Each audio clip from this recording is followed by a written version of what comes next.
Ladies and gentlemen, welcome to the first series of the Winning Mindset Academy. And as I've been saying to a lot of you, I'll be starting with a series of podcasts and interviews and really meeting some very, very interesting people that I've met in my life. And it is with great pleasure today that I am going to introduce you to a gentleman called Santo Marino, a dear friend of mine who I've known for the past decade. A great businessman, a man that brings passion to whatever he does. We met about 10 years ago when I was working with a beauty franchise organization. Santo and his partner own a few of the franchises. And we had a great relationship. And he's gone on to do many, many different things. And today I'd like to share some of those things with you. So Santo Marino, welcome.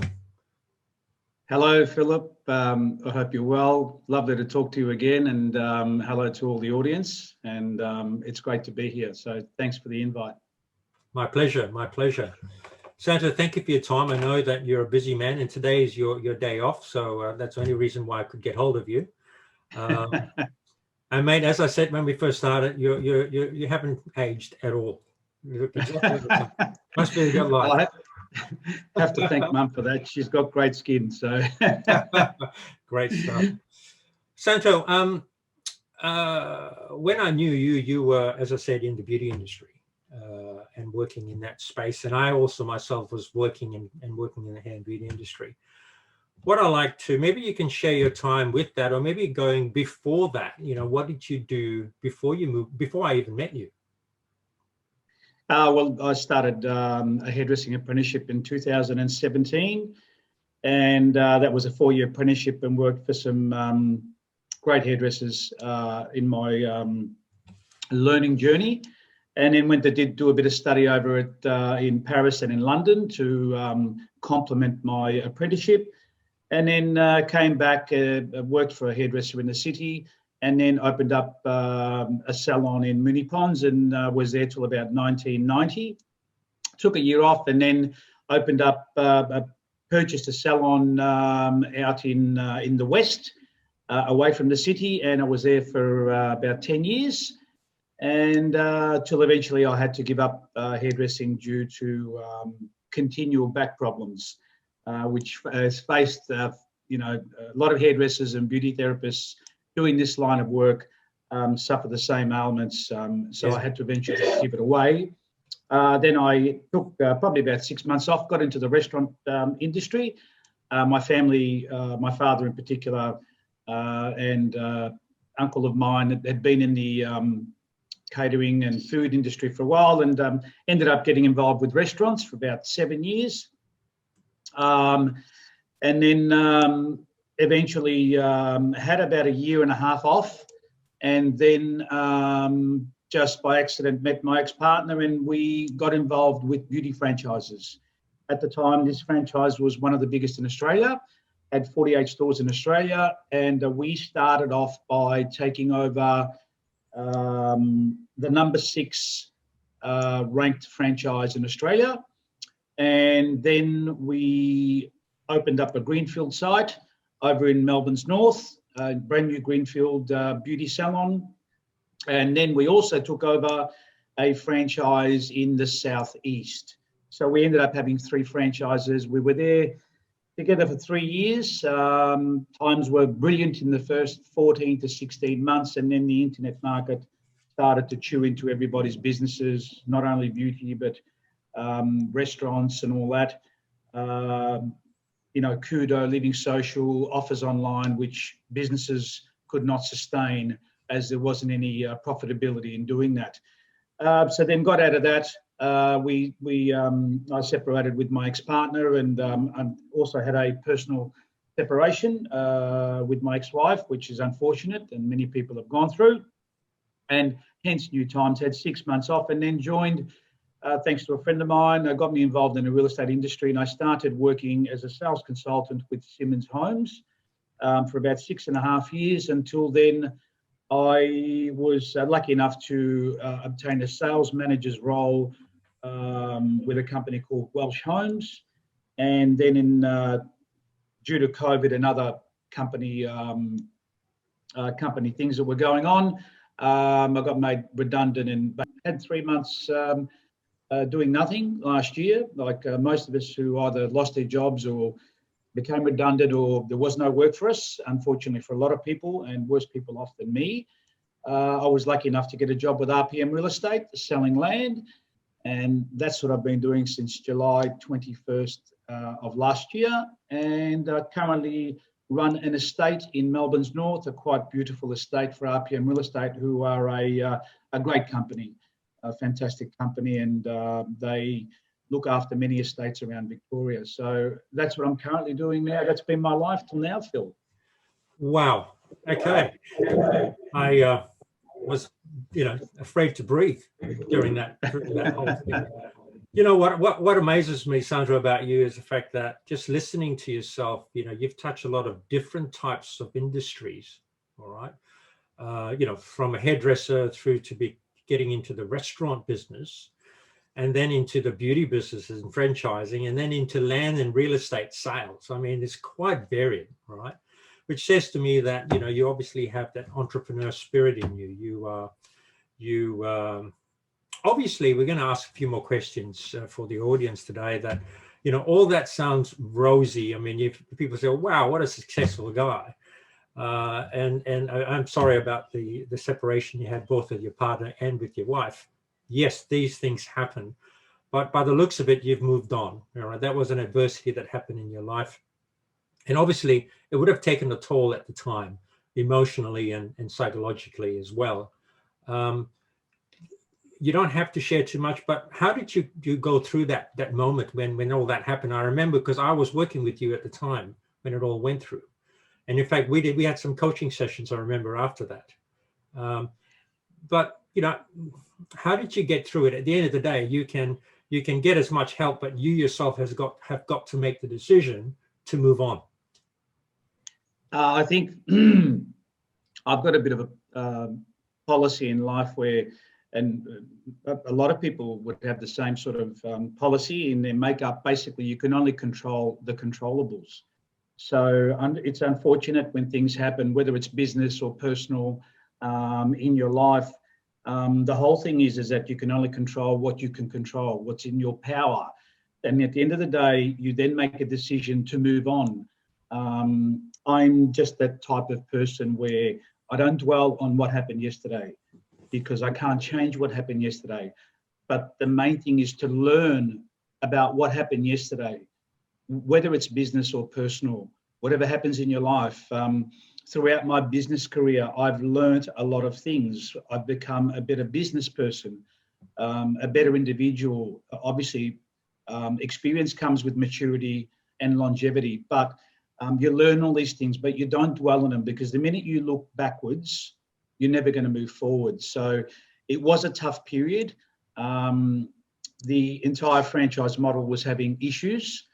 As you know, Philip, who you were a great coach to myself, my ex-partner, and our entire beauty team, which was about 25 therapists, helping us through that period, which was difficult. So to handle, at the end of it, having 20% loss of GDP right across the entire franchises.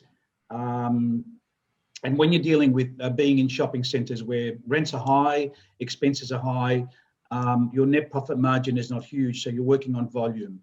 And to deal with that and to deal with obviously a separation, which was unfortunate, but it is what it is.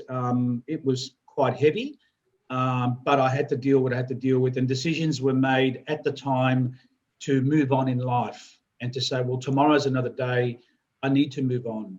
And that's the motto that I've always had in my life, regardless, because we can get it wrong. Sometimes we can get it right, but you say, well, have I learned something out of this? As long as you've learned something out of it, then you've grown and you've moved on. So it was just one of those things, Philip, that a lot of people have been through.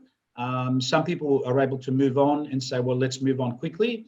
And some people aren't. And just getting to the personal side of it, with the personal side of it, that takes There's always a grieving period in a way, because if you're talking about whether it's you're grieving your life partner that you may have lost, if you're grieving your father, your mother, your son, your daughter, a family member that you've lost, there is that grieving period, of course, for everybody, regardless.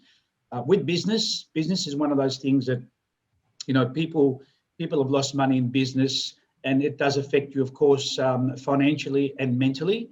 But you've got to say to yourself, well, you know, tomorrow's another day, and I start my journey again, and I'm going to be strong enough to say I'm going to move forward. And not everybody can do that, but you've just got to move on, because we're only here for a short time, Yeah. as we all know. So yeah. Thank you for that. I mean, it's just hearing that is just again showing your strength.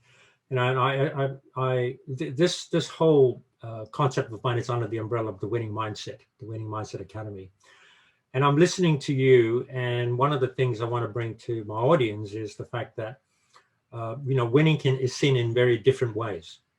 You know, and from what you've just explained to me, I also see a winner in that person, because you went through adversity, you went through your difficult emotional times, stressful time, financial loss at the time, but how you placed yourself in thinking about those situations, learning from the past, which is what I like from that. I like when you said learn from the past rather than try to ignore it. A lot of people try and just forget about it. But how do you sort of see, you know, use that going forward? To me, that is winning. That is also winning, all right? Do you agree, disagree? I mean, even though you at that time the winning was the furthest thing from your mind, you just did what you had to do to move forward. But would you agree by me saying that, you know, that is another form of actually winning? I look at everything you do, either personally or from a business perspective. I always feel that you shouldn't overanalyze things, but at the end of a day's work, if we talk about work and business, at the end of a day's work, even if you're just driving home in the car and you say, well, you know, I had a productive day today because of this, this, and this, because I achieved this, but how did I achieve it? I achieved it through my decision making, my structure, the way I did things. And then you also look at the other side of the coin. Well, what I do is you analyze basically, how can I do this better? How can I get a better outcome, not only for me, but for the person that I'm dealing with or my team that I'm dealing with. So for me, it's a real satisfaction process. Throughout my hairdressing career, I got taught by some great hairdressers, and I put all of the knowledge that they gave me together, even though they might have been different in some way. So I might have seen the same haircut 4 times from 4 different hairdressers, and I look at it and say, well, I'm going to mold my way of doing it through seeing 4 great other ways of doing something. So it was about analyzing and saying, well, how can I better myself? Like, you know, even if I have, if I'm in a business conversation with somebody, or if I'm trying to sell a piece of land like I'm doing at the moment, aside from all the things that our maturity and experience brings to the table, such as approach and behavior as a starting point, presentation, probing, understanding the client, and be a listener rather than a talker first up, because you need to understand who and what you're dealing with. And that way, that gives you a great platform to then be able to give the client what they really need and how to get the best outcome. And that's in a lot of things in life, as you would know, Philip, not only business-wise or work-wise, but from a personal perspective as well. When you're with your life partner, as time goes on, you analyze and you understand your life partner to say, well, what can I do things to make things better? So for me, it's always been a passion thing. And I always say to people, especially when I used to interview people, whether it was in the hairdressing field, the restaurant field, or the beauty field, or even when I was a manager for the building company that I worked for, the interview process is important to basically find out where the person's at emotionally, and what they want out of life, and what they want to get out of this job, and are they really passionately involved? Because if you're not passionately involved in doing something, then you really need to go back and think about, do I really want to do this? Because once you're not involved in what you're going to be doing, then you're not going to get the best outcome. And of course, a positive mindset is always important, but part of you's got to be involved in saying, well, this is what I'm going to be doing. So yeah, that's the way I sort of approach things, Philip. Thank you. You mentioned that you are obviously in land sales right now. And of course, I mean, like everyone else, one's got to be productive, one's got to earn their keep and their wage.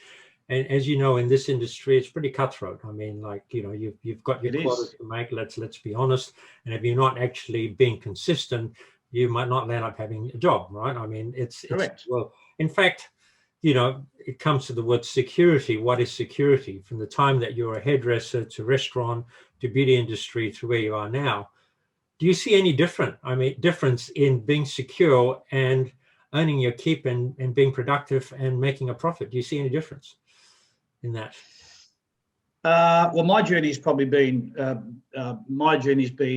sort of interrupted a few times along the way, as far as business is concerned. So we'll talk about business purely from work and business life. My journey has been interrupted along the way, so it's been a bit bumpy. Look, the way I look at business, or what I'm selling to you, as far as what I'm offering you today, the learning curve over 30, 40 years has been great. To me, whatever you're offering me or whatever you're selling me, to me, apart from approach and behavior, assessment, mentoring your team and whatever, to me, there's a word that I usually say to people: you need to find the sweet spot. So you need to find the sweet spot. It's like when you hit a golf shot, it's the same thing. You need to find the sweet spot. So what is the sweet spot for your target, for your audience, for your team, for the client that's coming in? It is a cutthroat industry. And when I was mentoring in this industry, talking about this industry in particular, when I was sales managing for Welsh Homes, I did a lot of mentoring throughout my sales meetings on a Monday. That's what because you have the traditional managerial approach, and also complemented it with the organic, basically, approach. And so a lot of mentoring on behavior approach and what makes you different. So what is it that makes you different as a sales consultant, as a person? What makes you different from the brand next door? What is it? Because they're selling the same product, but what is it that makes you different? So that's what you really need to work on, because one person's selling a Ford, one person's selling a Holden, but what is it that makes you different? So it's about your approach and behavior, finding out from the client what they're looking for, finding the sweet spot, and then working on the sweet spot to make you different, to make your brand different, to sell that item. Because if you're not different, and if you don't understand the difference, what makes you better than someone else, you're going to be along with the rest of the pack, in other words.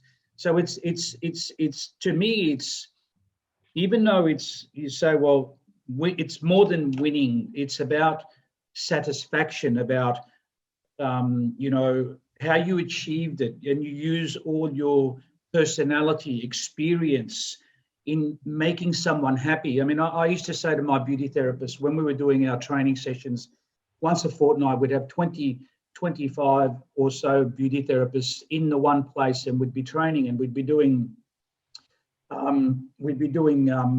real life situations where role playing and all that. And I said to my beauty therapist, well, a client comes in for a wax, but how can you make that client feel better? What can you do to make it feel better? I mean, there are other services that you can offer her to actually make her feel great. And the beauty therapists, a lot of them were quite young, and they were there to say, well, I've become a beauty therapist and I've learned how to do it, so I know how to wax, and that's all I need to know to do. But I would say to the beauty therapist, wouldn't you feel much happier and better if you offered the client a service where it would make their skin look 3 or 4 years younger, and then that way you got satisfaction out of that, and the client, more importantly, would come back and say, oh, my skin looks amazing. So that's called winning. That's called satisfaction winning, not financial winning, but satisfaction winning. So it's not about just upselling to say, I'm upselling this because my boss wants me to upsell it. No, it's about what you do as a career, as a person, to get satisfaction out of that. So that's sort of my interesting and a great analogy of describing what winning is.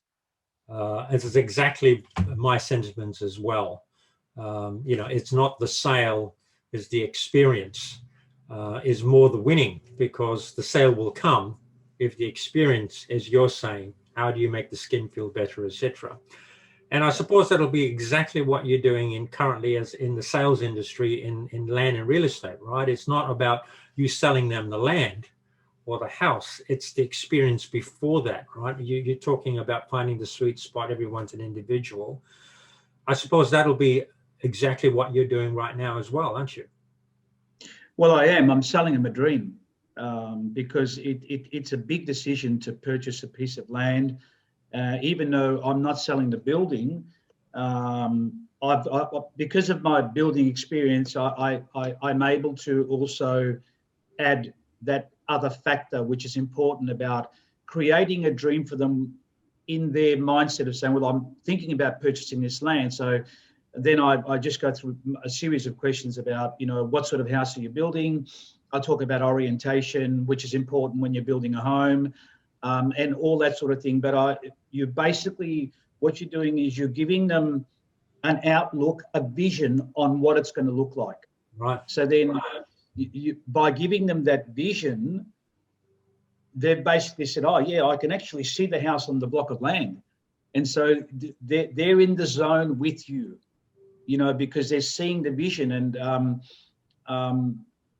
that's basically what it is. And when I talk to salespeople, if I'm mentoring some salespeople, I say to them, where do you visually see yourself, let's say, within the first 12 months? What's your achievement goal?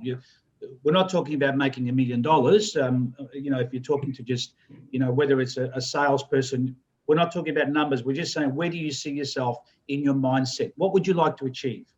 Because if you do set some goals, they don't have to be ultra lofty, but at least say, well, this is where I want to get to.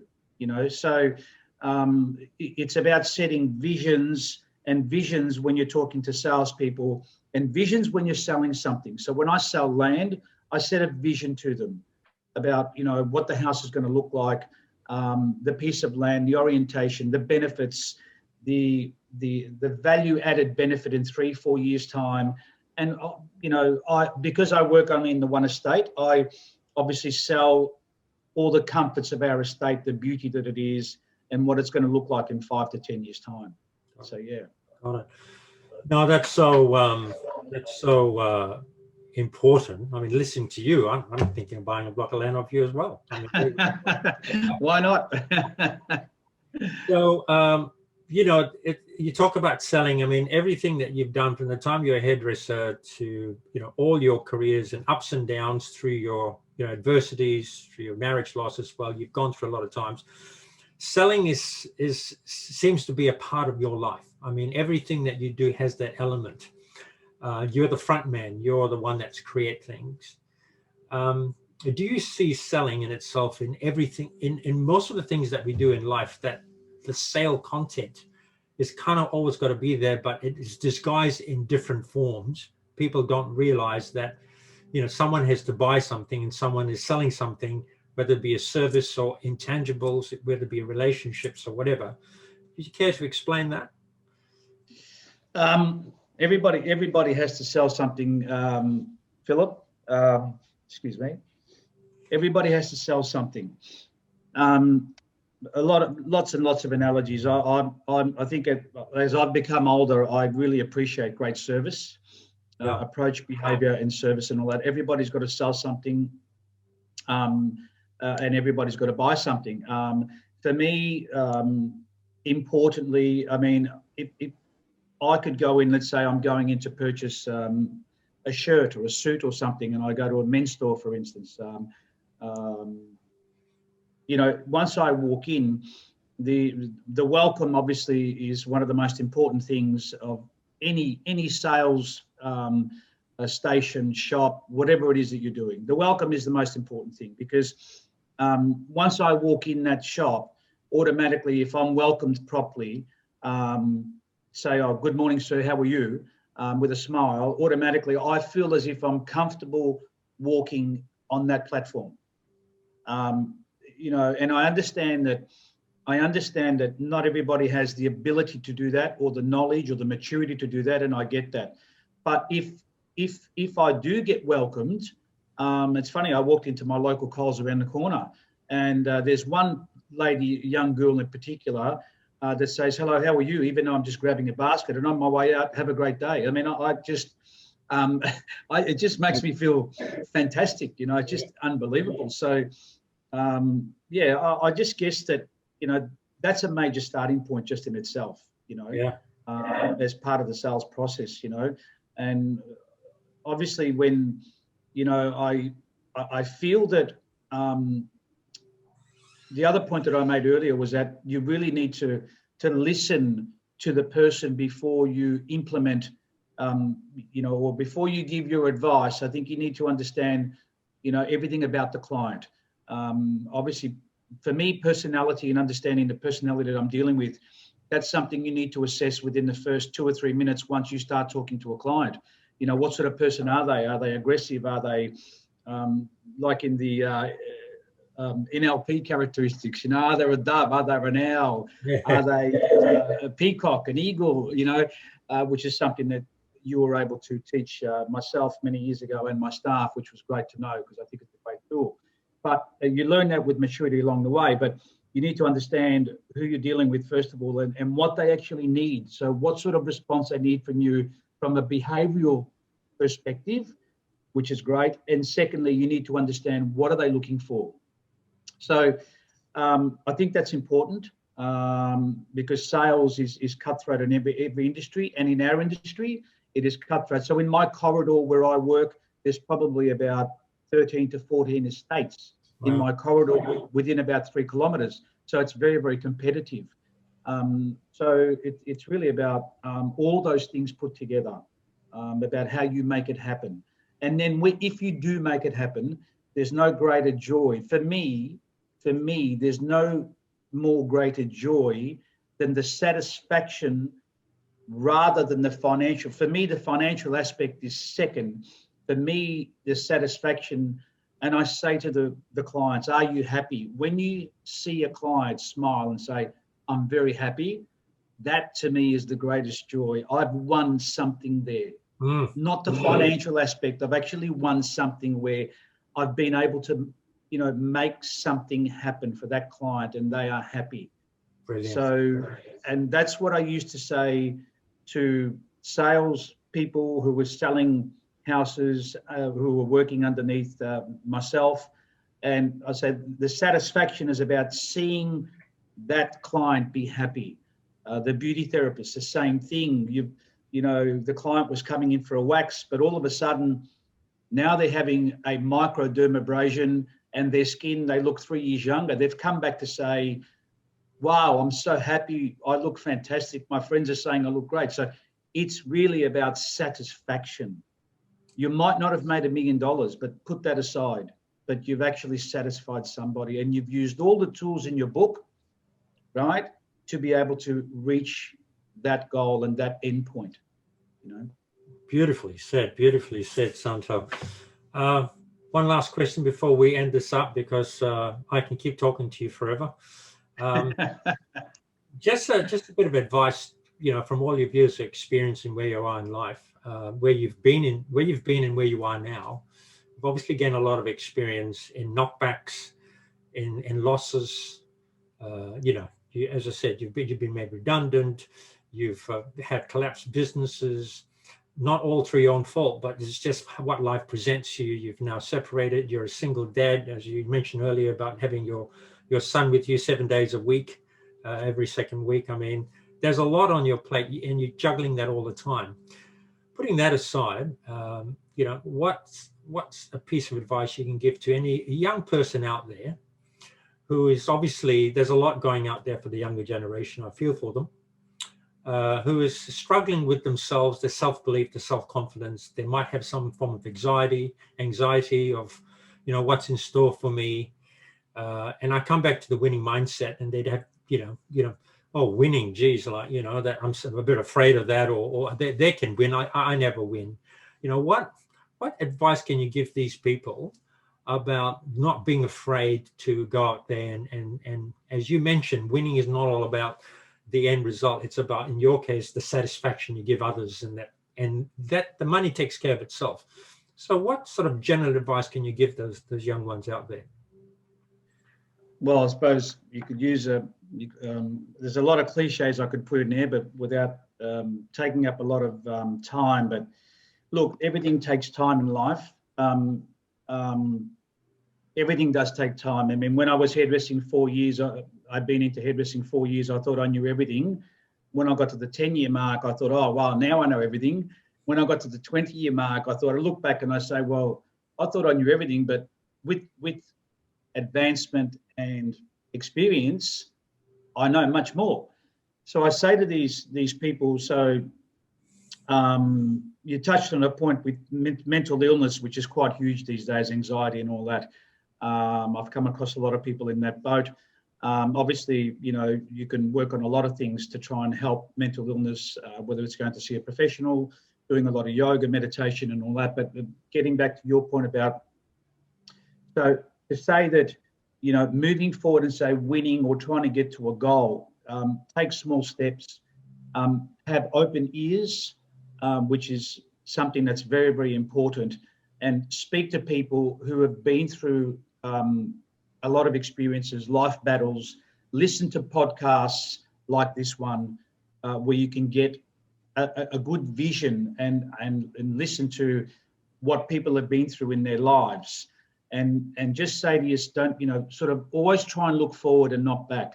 And when you're saying, if you're saying to yourself, I can't do that, well, you might try and think of it and saying, let's give it a try. So instead of trying to say, well, I can't do that because no one's taught me. But if you could just open up your mindset and saying, I'm going to try this and see how it goes. The other thing that I tell people is this. I say to young people, when you're analysing, if you go into a new role and you're analysing, saying, well, how am I going?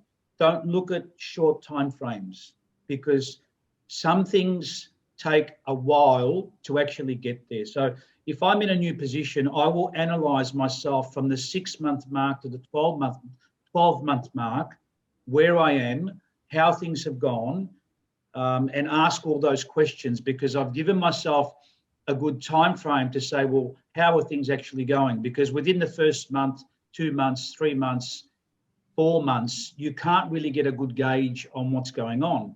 So when I started at Simmons, for instance, getting out of businesses for 30 years and working for someone else, I said, well, this is my financial goal for the year. So let's not look at what happens in the first 3 months or 6 months. Let's look at the 12-month mark and say, am I happy with what I'm doing? Have I reached my goal? What's my next goal?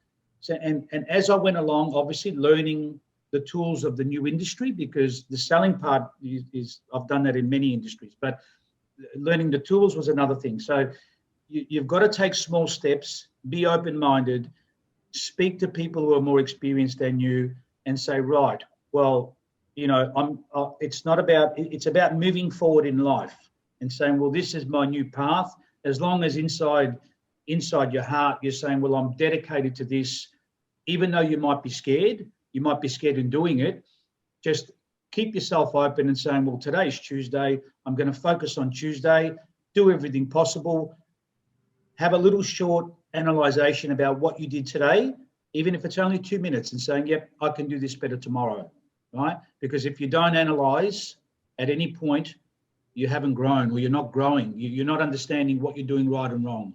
But to all the young people that are out there, I just say, take things easy. Results will come. You just got to give it time, and always talk to people, listen to people that are experienced, that have been there before, and you'll certainly grow, and you'll certainly get to where you're going to.